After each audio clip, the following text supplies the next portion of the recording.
Shalom. Berikut ini kita lihat satu ayat yang mungkin mengagetkan. Saya pernah baca ini sekian tahun yang lalu dan jadi perenungan, tapi sebenarnya ada pelajaran-pelajaran di dalamnya yang mungkin butuh waktu untuk kita bisa pahami. Di Mazmur 147 ayat 10 nih kita lihat ya. Ia tidak suka kepada kegagahan kuda. Ia tidak senang kepada kaki laki-laki. Saya ulangi ya. Ia, yaitu Tuhan, tidak suka kepada kegagahan kuda. Ia, yaitu Tuhan, tidak senang kepada kaki laki-laki. Lalu ayat 11, Tuhan senang kepada orang-orang yang takut akan Dia, kepada orang-orang yang berharap akan kasih setianya. Jadi kalau kita baca dua ayat ini, ya nyambung ya. Kalau hanya baca ayat 10, mungkin kita bingung. Kok Tuhan gak suka kepada kegagahan kuda, dan Tuhan gak suka kepada kaki laki-laki.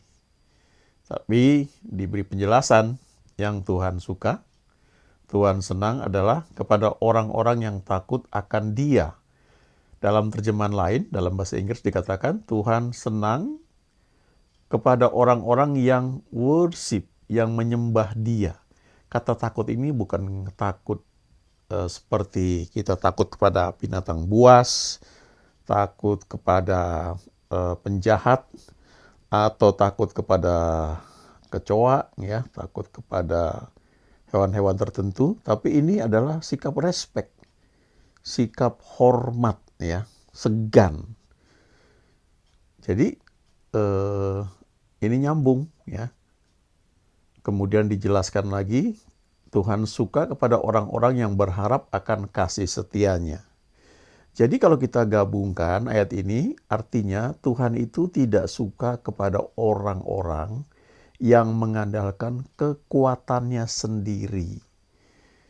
Kalau kita baca di bagian lain di kitab Amsal ya, dikatakan bahwa kuda dipersiapkan untuk hari peperangan, tetapi kemenangan ada di tangan Tuhan. Jadi tetap aja kudanya perlu. Tapi kita harus bergantung kepada Tuhan untuk kemenangannya. Nah, kadang-kadang yang terjadi, yang sering terjadi, nanti kita akan lihat ya, bahkan dalam pelayanan, orang itu begitu mengandalkan sesuatu yang di luar Tuhan. Entah itu pendeta yang pandai berkhotbah, suka melucu, lalu update dengan berita-berita terbaru dari medsos mungkin, kemudian dia sampaikan hal itu, sehingga tanpa sadar mungkin dalam ibadah, dalam kebaktian, dalam pemberitaan firman Tuhan, yang ditinggikan itu bukan Tuhan, tetapi ya mungkin pendeta itu sendiri atau hamba Tuhan itu sendiri. Kita diajak untuk mengagumi Dia, ya. Menarik kalau baca dalam terjemahan Inggris yang lain dikatakan Tuhan tidak suka kepada kegagahan kuda, tidak senang kepada kaki laki-laki. Ini rupanya kuda itu kan untuk berperang, lalu ada laki-laki yang menungganginya. Nah, kakinya itu yang ada di kuda itu juga yang mengontrol ya, mengontrol kecepatan kuda juga ya. Saya kurang tahu detailnya, tapi kira-kira dapat disimpulkan ya bahwa sesuatu yang kita miliki dari sini, kalau zaman dulu kan kuda ya untuk berperang, itu bisa membuat kita itu melupakan Tuhan. Mungkin kita nggak sadar sih ya. Kontras sekali dengan ayat 11 ya, Tuhan senang. Bukan hanya Dia itu nggak marah ya, tapi Dia senang kepada orang-orang yang takut akan Dia, orang-orang yang berharap akan kasih setianya. Saya perhatikan ya, ada hamba-hamba Tuhan yang ini Alkitab kan luar biasa.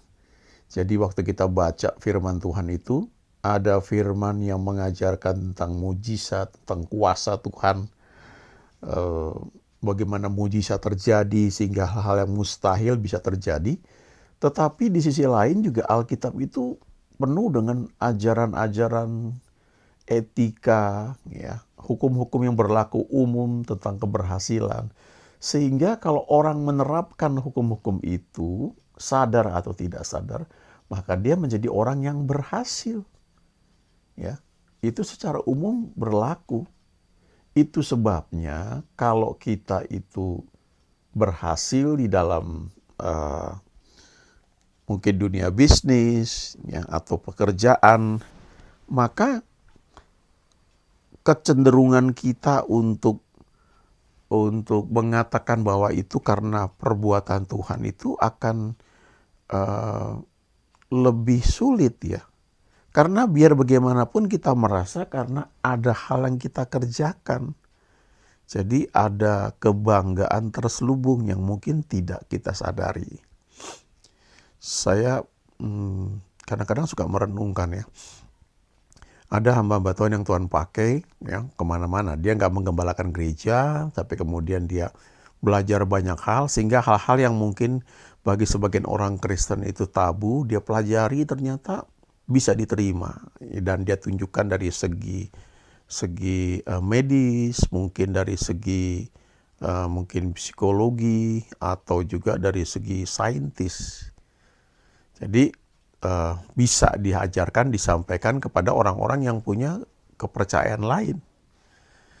Kemudian ada juga hamba-hamba Tuhan, ya, setidaknya yang saya tahu satu orang, bukan orang Indonesia, dia sudah bersama Tuhan di surga, tapi pelayanannya sangat luar biasa.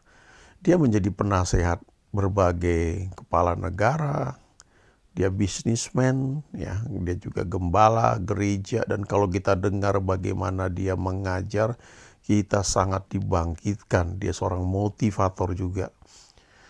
Nah, yang jadi question mark, ya, memang kita kan seringkali dikatakan bahwa umur di tangan Tuhan. Tapi kalau kita baca kitab Amsal, ya, dikatakan orang yang takut akan Tuhan, ya, dikatakan di situ umur panjang ada di tangan kanannya, di tangan kirinya kekayaan, kehormatan. Orang yang membenci laba yang tidak halal memperpanjang umurnya. Jadi ada hal-hal yang bisa kita lakukan itu sehingga kehidupan kita di dunia ini dipengaruhi, ya, bisa lebih panjang. Apalagi doa Tuhan Yesus di Yohanes 17, dia berkata, aku tidak meminta engkau memanggil mereka dari dunia ini. Artinya jangan cepat-cepat pulang ke surga, tapi supaya engkau melindungi mereka daripada yang jahat. Nah, hamba Tuhan ini, dia meninggal pada usia yang relatif muda sebenarnya. Dan banyak orang yang masih berharap mungkin dia bisa menjadi berkat. Walaupun sekarang teachingnya itu tetap memberkati banyak orang.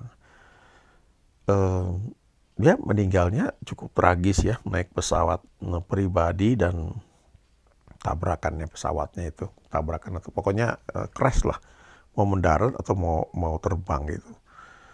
Nah, kita bisa berteori macam-macam, tapi kalau kita hubungkan dengan firman Tuhan, kan ada banyak malaikat Tuhan, ya, yang jaga. Ada seorang hamba Tuhan juga yang dia katakan, dia pernah diundang bicara di satu pelayanan, tiba-tiba menjelang waktunya, dia batalkan. Orang yang nggak terima, yang lain, loh kenapa? Saya nggak damai aja, saya nggak ingin aja gitu. Setelah waktunya tiba, ternyata pesawat yang dia jadwalkan akan dia naiki, ya, ternyata itu mengalami kecelakaan dan semua yang naik pesawat itu tewas. Jadi sebenarnya saya percaya Tuhan itu pagari kita. Tapi kalau kita begitu percaya diri, ya, kita melebihi percaya diri dibanding kita kepada Tuhan, maka ini sebenarnya yang terjadi, ya, menurut saya sekali lagi, ya. Tuhan tidak suka kepada kegagahan kuda, tidak suka kepada kaki laki-laki.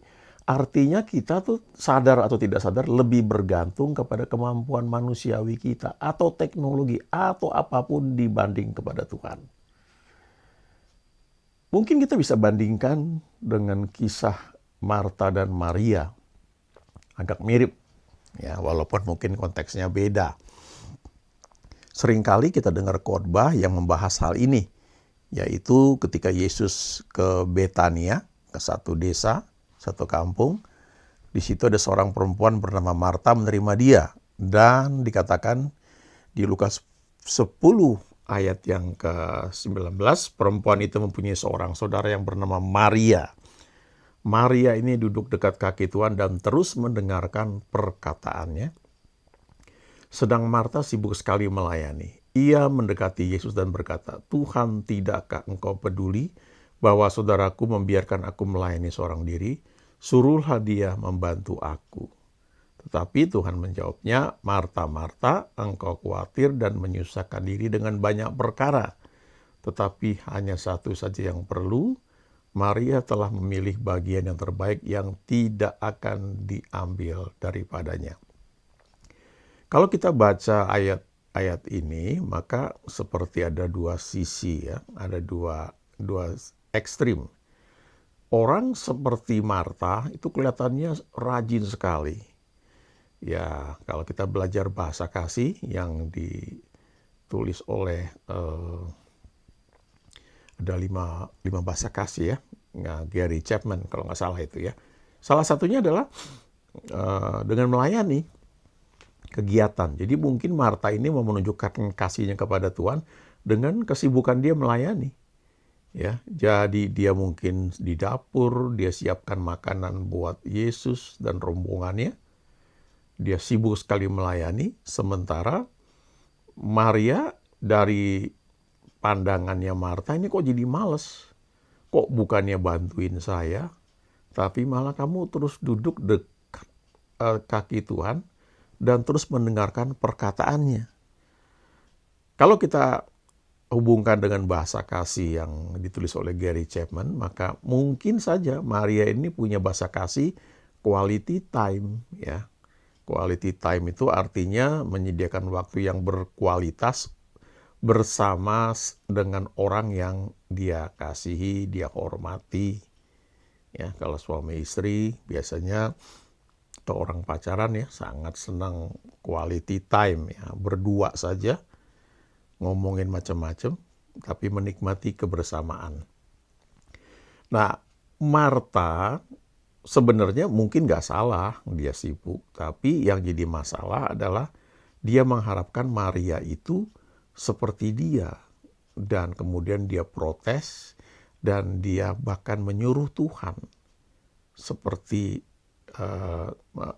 dia tuh kayak bosnya Tuhan, ya. Dia bilang, "Suruhlah si Maria bantuin aku juga." Tapi Tuhan kasih tahu, "Marta, Marta, engkau khawatir dan menyusahkan diri dengan banyak perkara." Ini satu pelajaran sebenarnya, ya. Kadang-kadang kita ini tanpa sadar, kita bisa khawatir dan menyusahkan diri dengan banyak perkara. Ketika Tuhan berkata jangan khawatir akan hari esok, itu bukan tanpa sebab. Karena dia Tuhan, ya, dan dia sampaikan firman.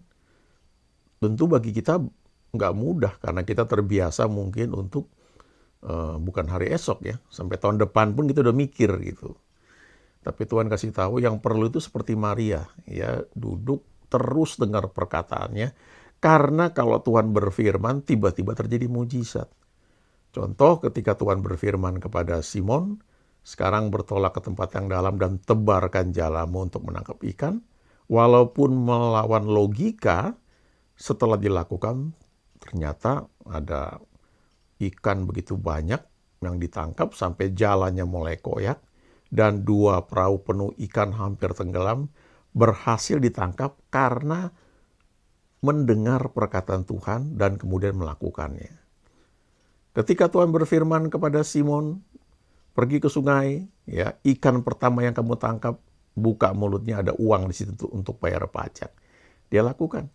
Ketika Tuhan berfirman kepada murid-muridnya, "Tebarkan jala di sebelah kanan perahu," maka langsung, walaupun semalam nggak dapat ikan, begitu ditebarkan langsung dapat. Nah, ini orang-orang yang berharap kepada Tuhan dan kemudian melakukan apa yang Tuhan perintahkan.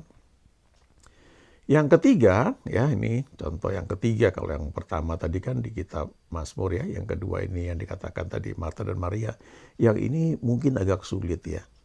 Dikatakan di Galatia 4 ayat 22, Paulus berkata, "Bukankah ada tertulis bahwa Abraham mempunyai dua anak, seorang dari perempuan yang menjadi hambanya dan seorang dari perempuan yang merdeka?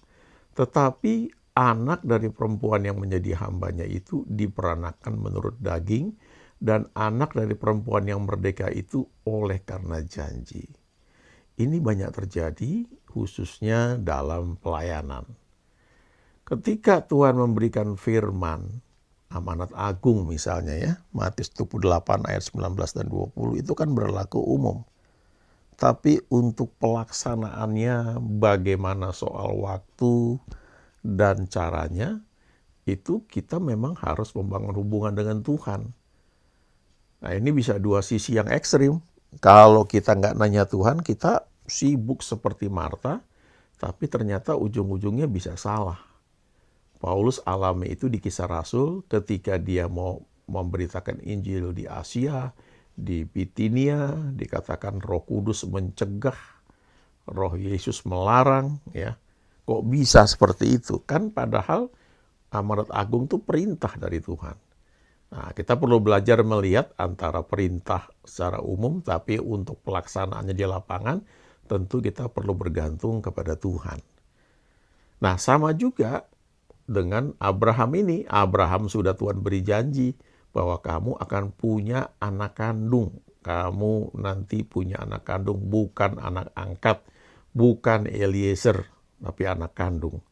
Tapi setelah Tuhan janjikan itu, ternyata sekian lama istrinya belum hamil juga.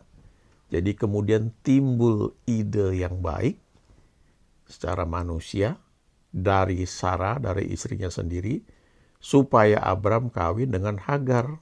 Sehingga anak yang dilahirkan nanti bisa diakui sebagai anak Abraham, juga anaknya Sarah. Nah itu jelas anak kandung Abram juga. Anak kandung Abraham, tetapi dilahirkan menurut daging. Sementara yang dilahirkan lewat Sarah, yang mesti nunggu lagi, ya lebih dari 13 tahun itu, baru akhirnya Sarah itu bisa hamil dan melahirkan anak sendiri. Maka Ishak itu tidak hanya anak kandung Abraham, tapi anak kandung dari Abraham dan Sarah sesuai dengan janji Tuhan. Dalam pelayanan juga begitu. Ya, semua orang mau melayani bagus betul, punya niat yang baik, tetapi bagaimana prosesnya dan sebagai apa, kita harus tanya Tuhan. Kalau enggak, hasilnya seperti Abraham kawin dengan Hagar, hasilnya Ismail, bukan Ishak anak perjanjian. Dua-duanya diberkati karena Tuhan berkata itu anak Abraham juga. Tapi jelas beda sekali antara Ismail dan Ishak. Kalau kita melayani mengizinkan Tuhan yang membawa kita, ya kita berharap kepada Tuhan, maka hasilnya memang Ishak, anak perjanjian. Yang namanya favor itu terbuka lebar. Dan kita nggak bisa meninggikan diri. Karena kita sadar sekali bahwa ini Tuhan ini, bukan saya. Ya. Kalau Hagar masih sombong karena dia bisa hamil, dia punya anak, dia sombong. Tapi kalau Sarah, ya juga Abraham sadar nggak bisa. Ini kalau bukan dari Tuhan, mana bisa, ya khususnya Sarah. Ya, ketika dia melahirkan, anaknya diberi nama Ishak, dan Ishak itu artinya tertawa. Karena dia mentertawakan dirinya sendiri juga, kok bisa ya aku hamil? Kok bisa ya aku pada usia yang sudah lanjut masih menyusui? Gak ada yang mustahil bagi orang percaya.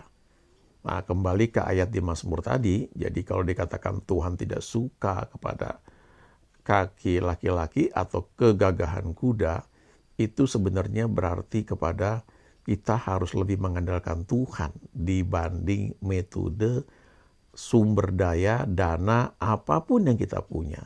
Karena semuanya itu berasal dari Tuhan. Haleluya. Amin.